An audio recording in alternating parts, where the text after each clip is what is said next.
The views and opinions expressed on this program are those of the participants and do not reflect the views of BronxNet or the program underwriters.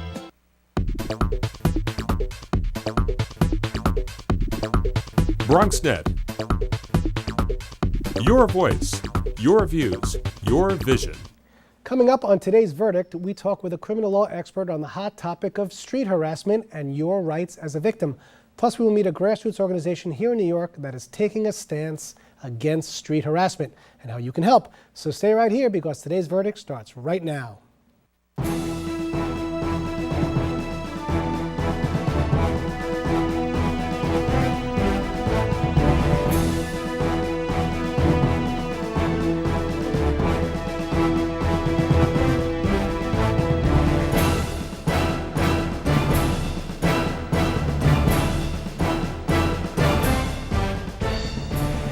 Welcome to today's Verdict, the show that gives you your legal rights and options. I'm your host and trial attorney for the next 30 minutes, David Lesch. Whistles, catcalls, and lewd come-ons are all too familiar to people in New York City who say they are being harassed multiple times a day as they walk down the street. But are they really being harassed, and is it a crime to whistle out at someone? Here to set the record straight on harassment and the criminal charges involved is criminal law expert Babe Howell, an associate professor at the CUNY School of Law. Professor, welcome to the show. Thank you. All right, let's get down to the legalities of it. We're talking about sexual harassment. Legally, when we talk about sexual harassment, what do we really mean? Okay, well, what we mean when we're talking about public places are a set of crimes, actually. We don't use the term sexual harassment for any of them. We have forcible touching, which is a misdemeanor. We have sexual abuse, which is touching without consent. Force isn't necessary. We have public lewdness, and we have harassment, which may or may not be sexual. Like if somebody is following you around a public place, it's the conduct that makes sexually suggestive language actually a crime. Okay, let's take a step back now, because when we're talking about any crime, we're really talking about an intent, right? A mens rea, a state of mind. Do you have to be thinking a certain way when you're committing these crimes, or is it's not really talking about an accidental touching, are we? It's not accidental. For forcible touching, you have to intend basically to use force. For sexual abuse, you actually have to do the touch. It might be less, but for sexual gratification should be the intent. But we could infer that if you're rubbing up against someone, say in a subway in a certain way, we can infer intent from the conduct. Okay, so we're talking really 4 different types of crimes. That's right. And harassment at this level would probably be a violation, not a crime, but the other crimes are misdemeanors. Okay, now with many types of crimes, you see that there's an actual touching, a battery, you know, there's actually a touching, a hand being put on somebody. But as you said earlier, it's not always the case. There are times when you might have an harassment that does not involve a touching, am I correct? Absolutely. Public lewdness could involve exposing yourself to someone. That's pretty common, unfortunately, in New York we don't have City. to get too graphic, but I'm sure there are other things that people can do to themselves in front of somebody else. Right. Public lewdness also covers if somebody was kind of masturbating over clothing in a way that makes another person uncomfortable. You can't do that in public. Okay. That's over clothing. It doesn't even have to be with your clothes off. Right. And none of the touching has to be under clothing either for forcible touching or for sexual abuse. If you touch someone on their thigh, yeah, that could be sexual abuse. Okay, but that's a touching. Right. We know that. I'm still curious as to what you can do, you know, to yourself. I mean, there's always been the flasher, you know, that we've always seen from, you know, from television or from different things. That one we always know, that the guy in the trench coat. Am I correct? But there, as we said earlier, there are other ways to make somebody feel uncomfortable. Am I correct? Yes. And those come under which particular crime, would you say? Well, it's going to be public lewdness if it's a lewd, like sexually explicit act. And it would be harassment if there's a course of conduct where you follow someone around a public place or say things that make them uncomfortable. So there could be, if there's, you know, repeated comments. Like a pattern, you mean? Right. All right. Well, let me ask you a question in terms of, you kind of hit on it for a second. You were talking about some of the verbal comments, obviously, that are made. If I said something or somebody said something to someone else that would be considered to be sexual and lewd in nature, is that a crime? Probably in a public place or on the street, it's not going to be a crime if it's just saying something, if it's just a whistle, if it's just a comment, isolated. And by the way, it's probably not enough. Whistles different than actual words that come out, or it would be under the same genre? All expression, right. And you would kind of need a conduct. If you whistled and then followed me for several blocks, you could get arrested for harassment. Okay, so if somebody's sitting across from you in a subway car, and they make a suggestive remark about your clothing or what you look like under your clothing or what they would like to do to you, is that considered to be a crime? Probably not.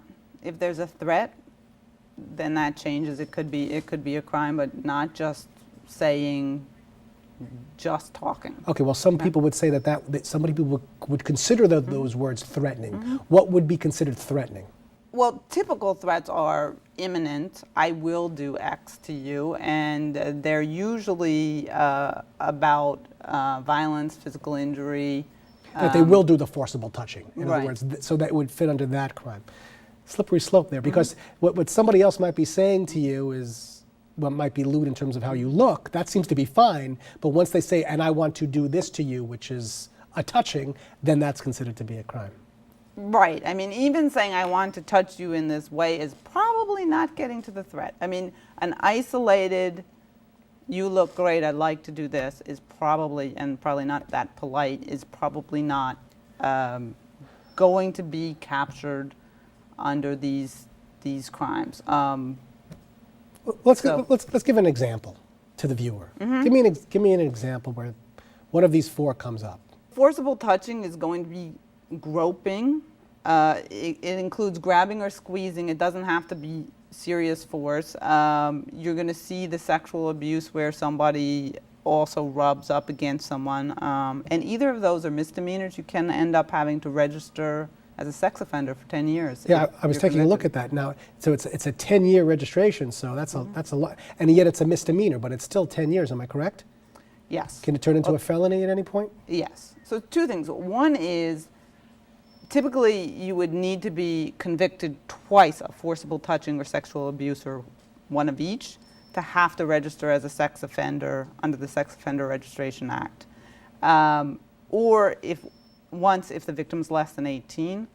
And then the question, could it become a felony if you're convicted 3 times of those kind of sexual offenses in a 10-year period? Then that elevates it to a felony. All right, well, Professor, we have a lot more to get back to, so we have to take a quick break. But when we come back, we will turn the discussion to victim rights and hear how some New Yorkers feel about street harassment. We will be right back.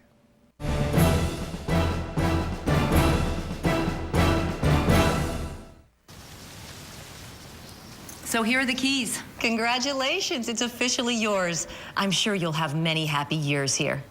Except for you, because you'll be gone 3 years from now, struck down by the same disease that got your father. So you won't be around for them. And sadly, it could have been detected early with a simple test, but you didn't have it. Okay, who wants to check out the backyard? For a list of tests every man should have, go to ahrq.gov.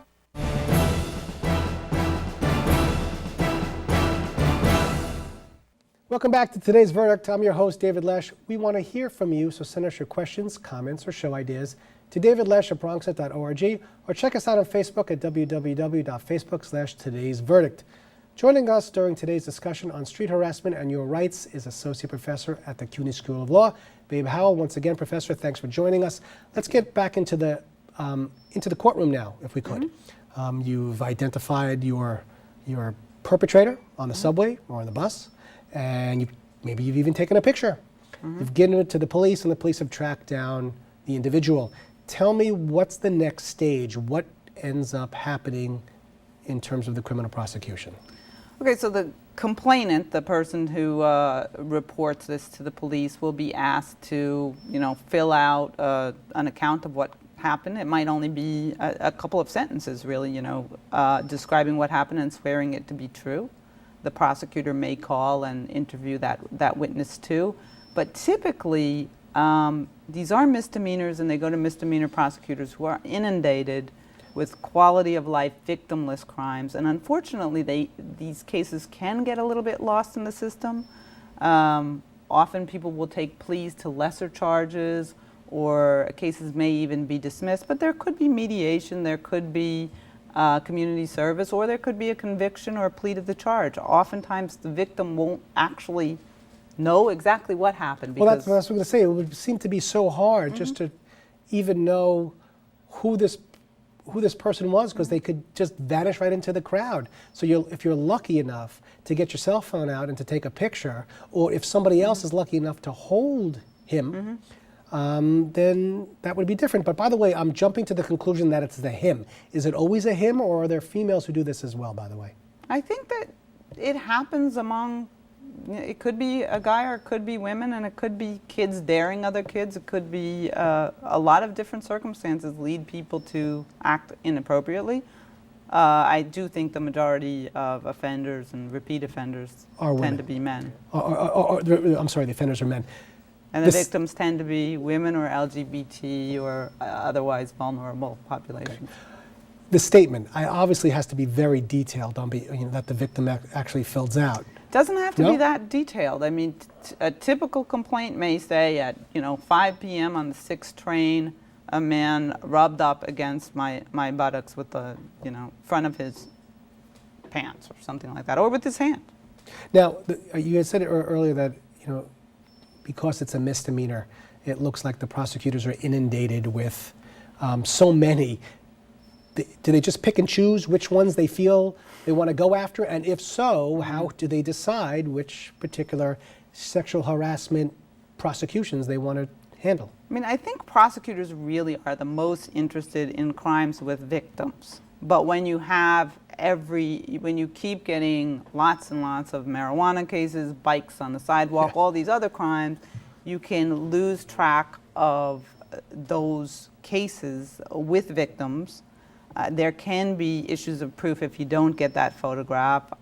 You're just kind of overwhelmed. And our police and our prosecutor's office, in my opinion, are spending too much effort on the victimless crime, and that's too bad, because they want to do these cases too, I think. Okay, and suggestions that you would make to a potential victim or to who is not being heard by the DA, what would you say?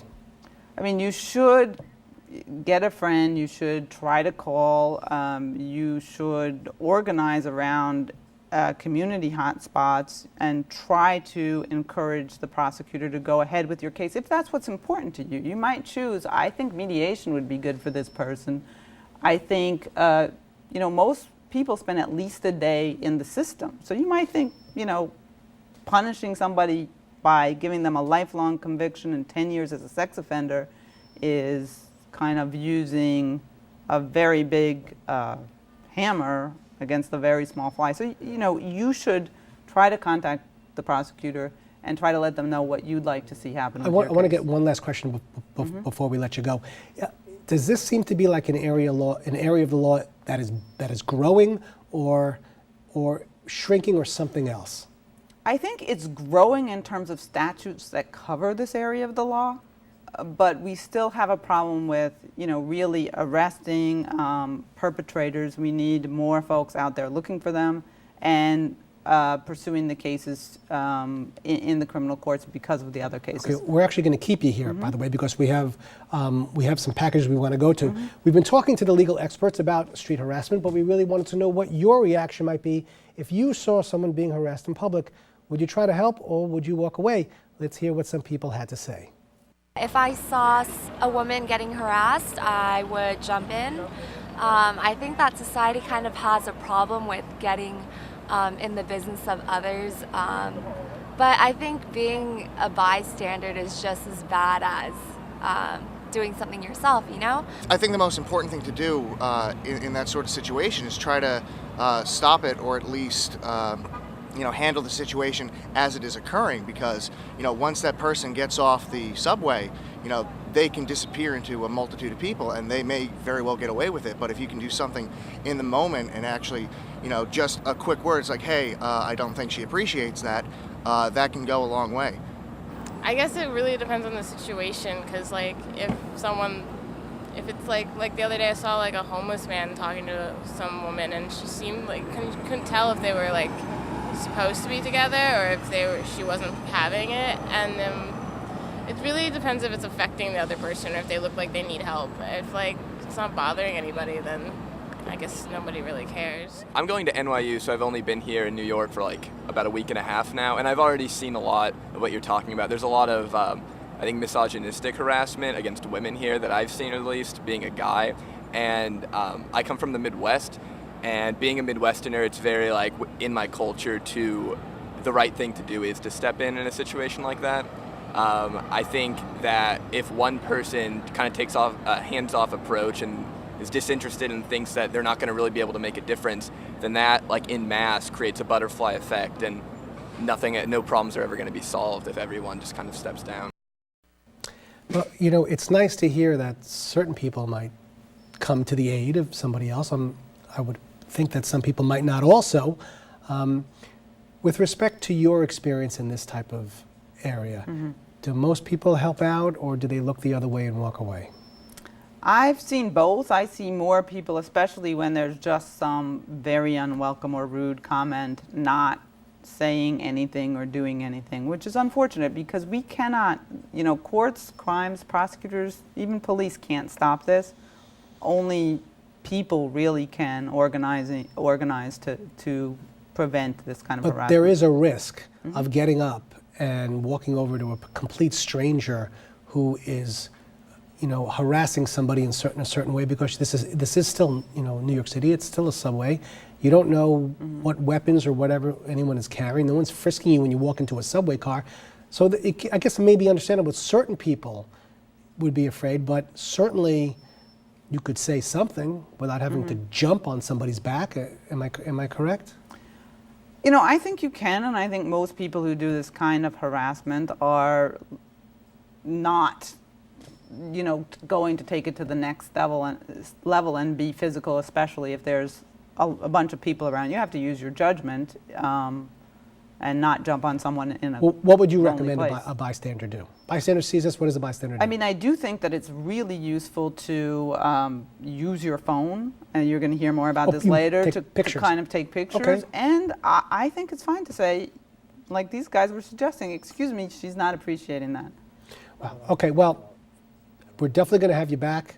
Not today, but another time, because I want to talk about to see how it's been going in the subways, and this is a very hot topic. But Professor, I want to thank you very much for being here. Thank you. That's my pleasure. All right, we have to take a quick break, but coming up, we will meet some New York-based organizations that are heavily involved in the fight to end street harassment.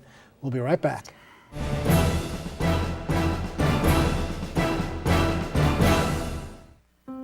Mom, I'm not going to go to college.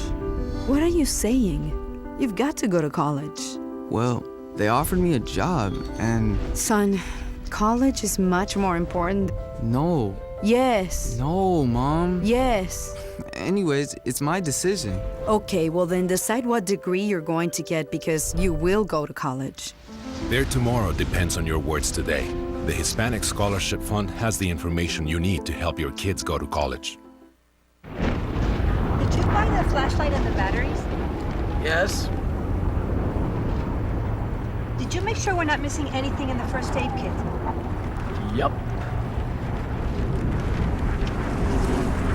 Did you go through the plan with the kids again? Yes. The more you prepare today, the more you'll be able to reduce the devastating effects of a tornado, an earthquake, a power outage, or any other disaster.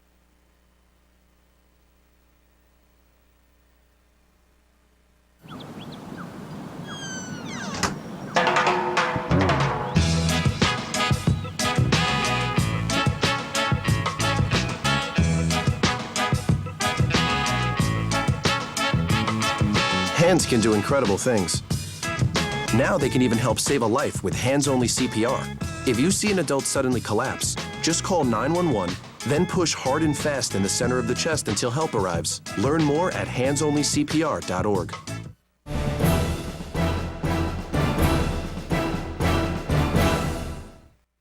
Welcome back to today's verdict. I'm your host, David Lesch. Street harassment may be considered a taboo topic to try and fix, but today's verdict correspondent Christy Takahashi sat down with one group that is driving the extra mile to keep some New Yorkers safe. Let's take a look. Giving the gift of safety is the motto of Right Rise, a New York-based non-profit organization that offers free, safe late-night car service for women and members of the LGBTQ community. Founder Oriah Reed sat down with us to talk about the inspiration behind Right Rise. We started Right Rides in the summer of 2004 in direct response to an increase in assaults targeting women walking home by themselves late at night. And I'm a survivor of assault, and at the time felt very confident. I'm a young woman in the world. You know, New York City's still New York City, but I didn't feel unsafe.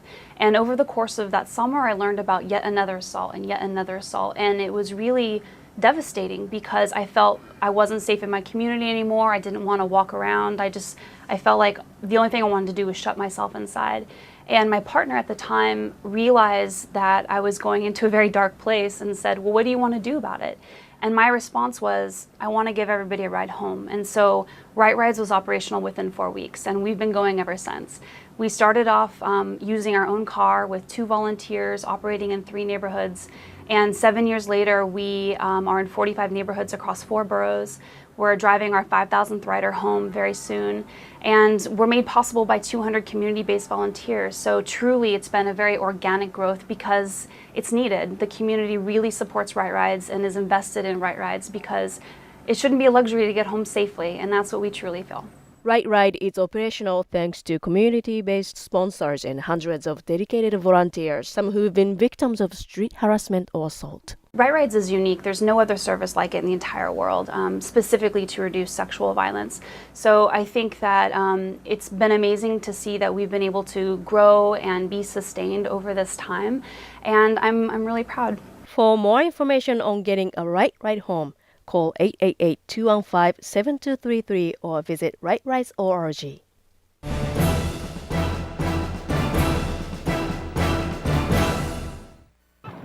For you. Hey, Mom. You know, girls, I used to cheer back in my day. Ready? Okay!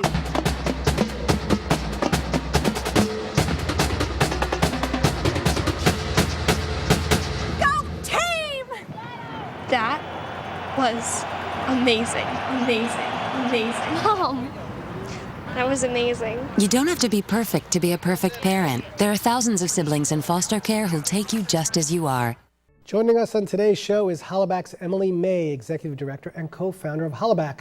Emily, welcome to the show. Thanks so much for having me, David. All right, now is it me or has this been happening for a long time? You're right. This has probably been happening since the advent of streets and certainly since the advent of subways. Street harassment is a global problem. It's not just here in New York City, although certainly as New Yorkers we experience our fair share of it. Right, from what I hear, it's happening in Tokyo, it's happening in Mexico. It seems to be a worldwide phenomenon and probably been going on for some time. Correct? That's right. And we're actually in 37 cities around the world in 14 countries in 8 different languages now addressing this problem. Okay. The problem. Is the problem in the subways? Is the problem in the buses? Where does this seem to be happening, really? You know, street harassment is anywhere in public space. So it is the subways, it is the buses, but it's also just the streets. You know, we see, particularly with the subways and buses, that they tend to be hotbeds for harassment because they're places where people are locked in and really sort of encaged for that ride until the next stop. So we see a lot of it happening on subway and buses, but we see a lot of it happening everywhere, unfortunately. Well, how does it happen in the streets? I don't quite understand that. Is it somebody just kind of grabs you as you're walking past? They kind of like they just brush against you? Is that how it's happening? Right. I mean, it could be anything from verbal comments like, hey baby, nice bleep, or I want to bleep you in your bleep, or it could be, you know, groping can happen in the streets, public masturbation can happen in the streets. All the same things that you see in the subway also happen in the streets. The difference is that in the streets, you have a little bit easier time getting away. Right. Let's talk about your organization. What is the goal of the organization? What are you looking to do?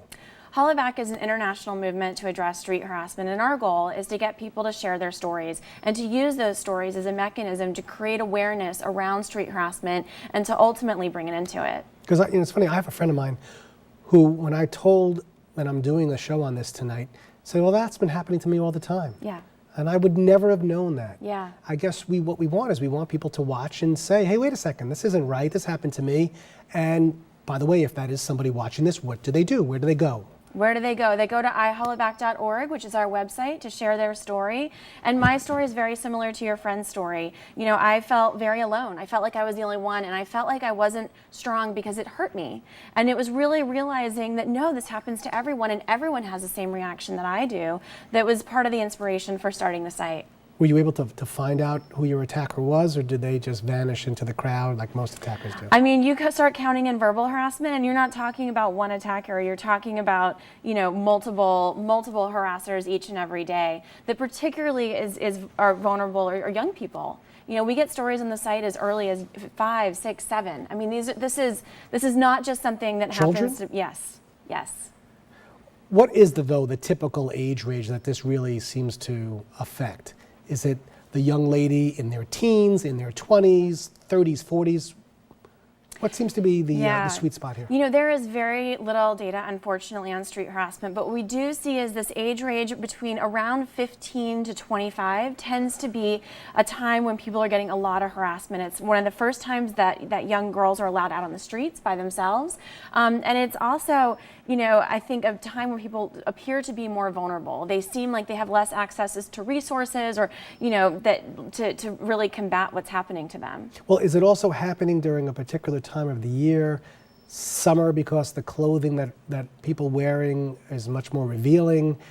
Is there a pattern? Is there something that people should be thinking about? You know, people always assume that it's about clothing, and it's not. But what it is about is the fact that there are more people out on the streets in the summer. And we see that in areas of high population density, like Midtown or downtown or anywhere where there's lots of folks, that's where you're going to see the most harassment. But it's not related to what you're wearing, and women certainly aren't asking for it. Right. No, I'm not saying that they are, but I'm just wondering if that's where you end up getting an increase in the type of harassment that you see, but it doesn't have anything to do with it. Doesn't, except it has a lot to do with population density. So more people hanging out on the streets, more harassment. Has your organization been successful in curtailing some of these attacks? You know, Hollaback was founded because a young woman named Tal Nguyen was sitting on the subway and saw a man start to publicly masturbate in front of her. And she took his picture. And she took it with the idea not of sort of inspiring this global revolution, but she took it with the idea of giving it to the police. And when she gave it to the police were like, sorry, there's nothing we can do. He's already 7 stops away. This was back in 2005. And what she did is she put it on Flickr, and it went viral. And from there, it made it to the front cover of the Daily News. And ultimately, he was prosecuted. But we were so inspired by this woman's story because she was able to bring attention to something that people just don't talk about, considering how often it happens. And so the Hollaback site, we encourage people to tell their stories. They can submit optional photos, and they sometimes go and also report those things to the police, but obviously we help them report it, but we don't report it for them. But as we heard earlier, the guest who was on earlier, the professor basically said that many prosecutors don't feel that this is something that they really want to take into the courtroom because they have so many cases that they pick and choose.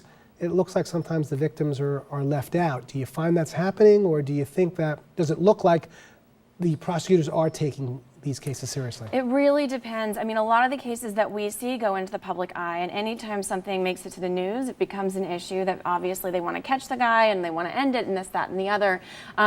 People who their cases don't go into the media, essentially they will sit you down in the police precinct with a giant book of sex offenders, and if you don't start crying because out of fear for all these people could potentially be harassing you, maybe you'll find your guy in there somewhere. And then, from there you can take it to trial, but it's very, very hard because your gut instinct is to leave the situation as quickly as possible, not to sort of grab them by the wrist and take them off to the police station. Well, one more time, because it's so important. Can you tell us again, where does somebody go if they feel they've been a victim of this type of crime? If you've been a victim of street harassment, you can go to our site at ihollaback.org, where you will find lots of resources on how to intervene and on behalf of others as well as on behalf of yourself. All right, well, listen, that was great. Hopefully you're going to come back and let us know how the organization's doing maybe in the next couple of months. I'd love to. Thank you so much for having me. It is absolutely our pleasure.